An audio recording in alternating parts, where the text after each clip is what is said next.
y'all asked and you receive, not a problem. I was introduced to paper bag albums not long ago. I figured I'd give it a shot, and it turns out they're really fun, except I do it differently than most normal paper bag albums. You're going to need either your tape runner, which I use AdTech from Walmart, cheap, and it's really good glue, your bone folder, and at least four to six paper bags. You can get the lunch sacks from Walmart, fairly cheap. I got these from Michael's. They're the Create brand. They come 12 in a pack for $3 or $4, not real expensive, and they're really good quality. So let's get started. I'm going to try to keep this short and sweet. Okay, first you want to take your paper bag and fold the bottom flap over like this so you get the double flap at the bottom. You take your glue runner and glue the flap you just folded over and then attach it to the rest of the bag. Okay, and then you want to take your paper bag and fold it like this, fold the flap over so it's covering, part of the pocket, and use your bone folder, which I got a Martha Stewart one, and crease every edge. It helps flatten it out. That way when you go to glue, your flap sticks out a little bit. Now I tend to go over both sides. It flattens it out a good bit, so the album may be thick, but that's only because of your embellies and your creation. Now, once that's all set, you get this. Okay, that's what you start out with. I tend to pre-measure my papers, because this right here is where you're going to put your paper. Now, I use binder rings and a hole punch to bind these. Now, what I do is take my Crocodile, which, if you don't have one, a normal everyday hole punch will work great. Now, on the Crocodile, I use the 3/16 hole punch. It makes a decent hole the size for it in case you use larger binder rings. And I take it and I fold the flap over and hold it still. I punch a hole. I usually only do 2. And I try to make them evenly spaced so it's, the way it's supposed to be. And I take it and I punch through the flap and the paper bag. That way, your binder rings, when they go through, you don't miss anything. Now, all your gluing is done. So, what I do is I hand measure most everything. I take a sheet of 12 by 12, either pattern paper, cardstock, whatever your preference, and I line it up so it's not covering the holes, okay, of your paper bag. And I just make little pencil markings covering most of the bag. And then I set your paper bag aside, I take my paper trimmer, if I can get it right, it'd be okay, but okay.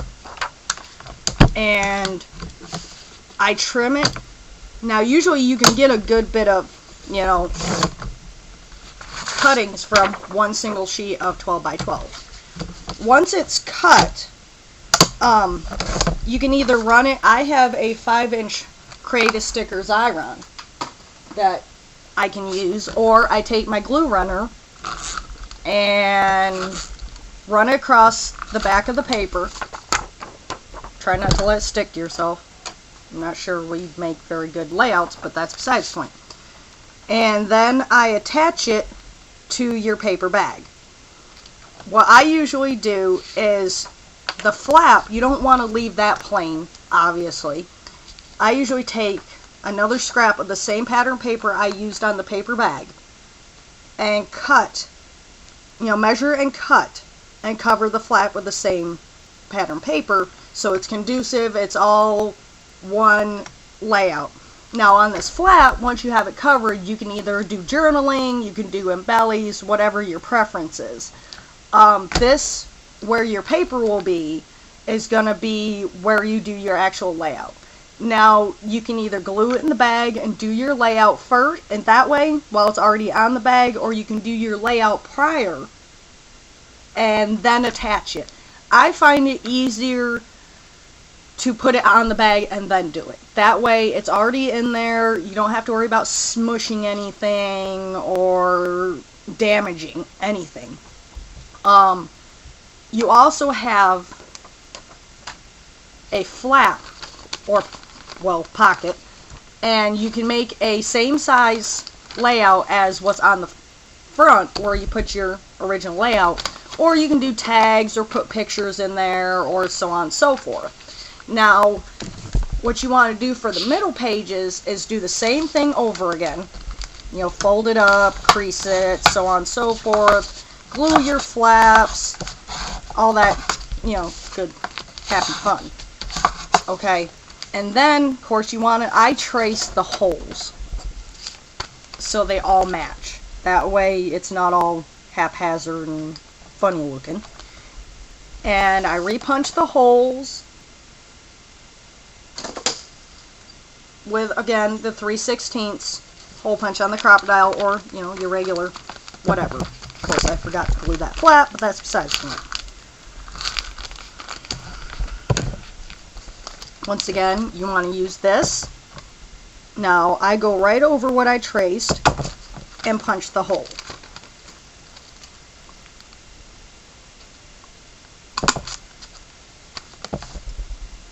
Now, what I usually do is take my glue runner, instead of gluing right here next to the paper bag, I fold it over and glue on the back side. Make sure it's all secure. And then I take this paper, your other paper bag, and lay it right down on top and glue it that way. So you get this, essentially. Now, as for the other pages, you do the same thing for the front and back paper bag, but you don't glue them together like this. You take them, fold them, so on and so forth, you know, like you're doing with the original, the middle pages. But instead of gluing it like this, you take it and glue it like this, and it doesn't attach to your middle pages. And once you make your cover, which all my covers are handmade, I use the back piece of my stacks as the cover. I just covered it with pattern paper, punched holes in it.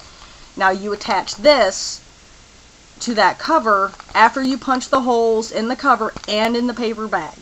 And you cover it completely, and you come out with this.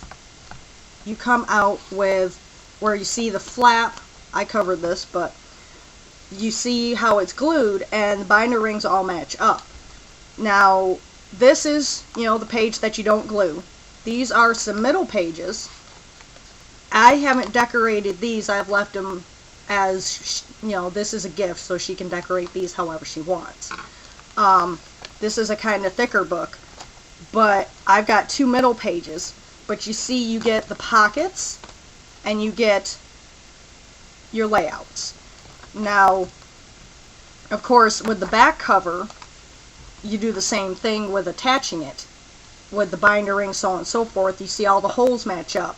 You want to make sure you punch your holes first before covering it with any pattern paper or any embellies, so on and so forth, so you can pretty much end up with something like this.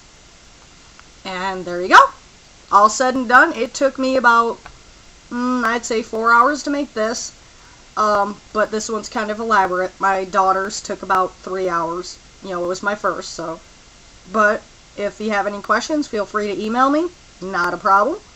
And y'all have fun. Happy scrapping.